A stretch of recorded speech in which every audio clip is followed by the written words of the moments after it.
Thank you very much, ladies and gentlemen, for joining us today.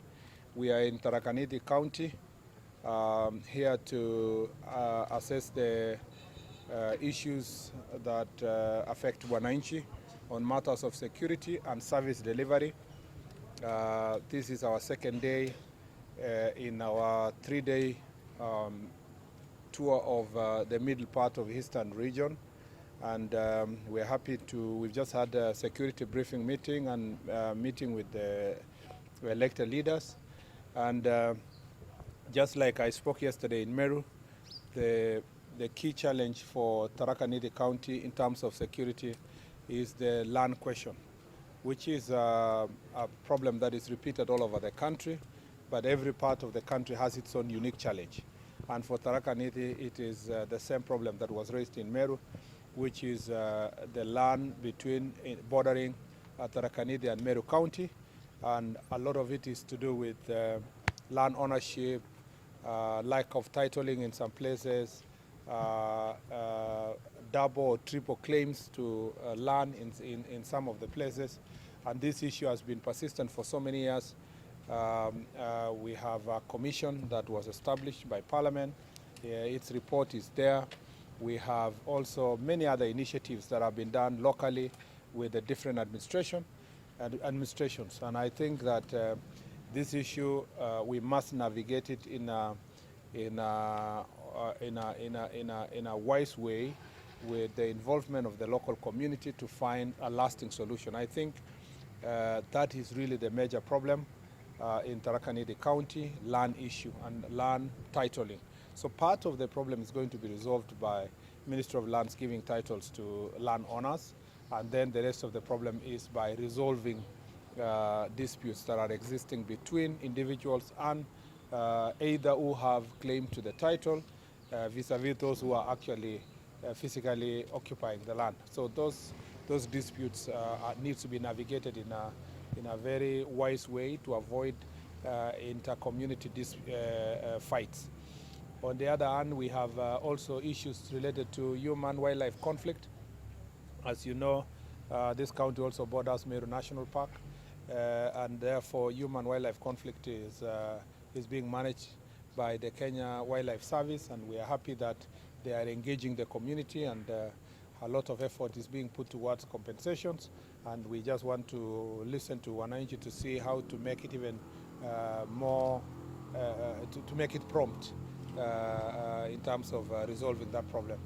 A recent phenomenon that has come up is illegal herders within the national park who end up causing conflict, sometimes stealing livestock from the locals of Tharaka County.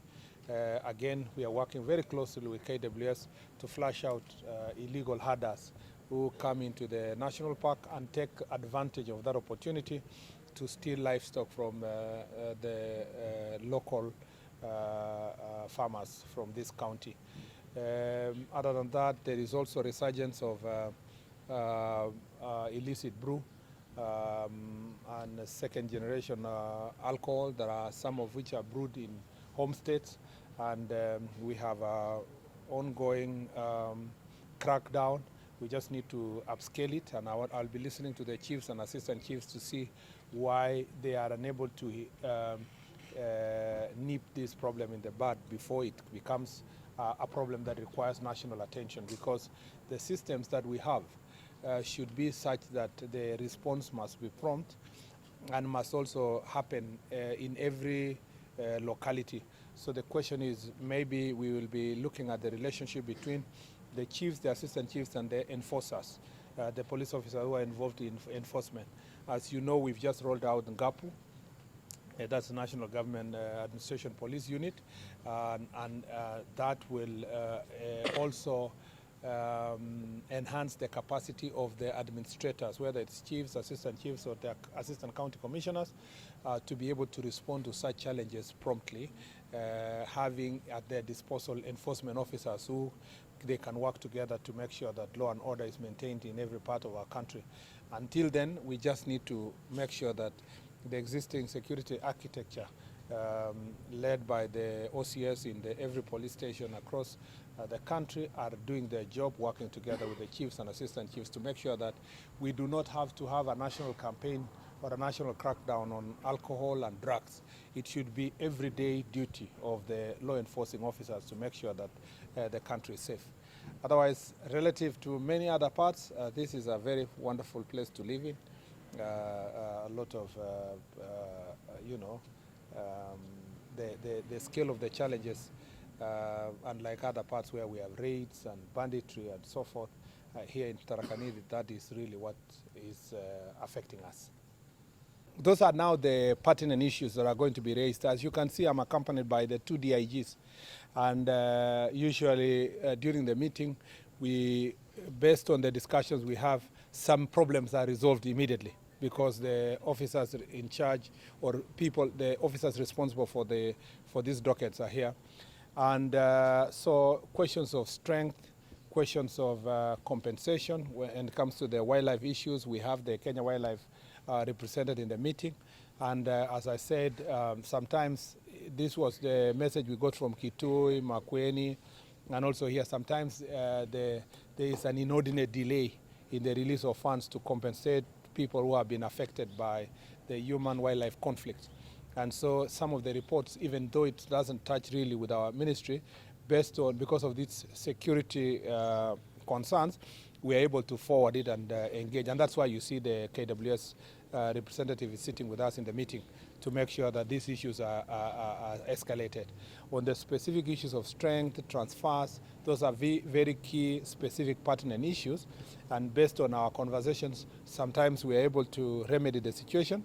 The others will be remedied when we finally hire the 10,000 police officers that we intend to advertise in maybe another 1 month, so that we intended to do this month. So if we are able to beat the deadline by the end of this month, that's well and good. But I am confident that next month we should be able to go to the public to hire more young men and women that will now help us to strengthen most of the police stations across the country, whose strength has been affected by deployments to security areas and sometimes to handle certain urgent emerging security issues. But during the discussion, we will benefit from that discussion. It's also important to note that when wananchi ask for a DCC to come to sub-county, sometimes we object in the office and say that no, just wait until we build the infrastructure. But it's wananchi who say, no, don't mind. Yeah, that guy will come and live with us in our homes. Let him first come, we solve the problem, then let the buildings and the car and the equipment that they are going to use will follow. So we are always caught in this situation. And you know, wananchi ask this, and your leaders, they ask knowing that once the DCC is in place, they will come back and say, how can a DCC just be here without an office? Yeah, so sometimes we are caught in that situation, and you will see it in the discussion today. Thank you very much. Thank you.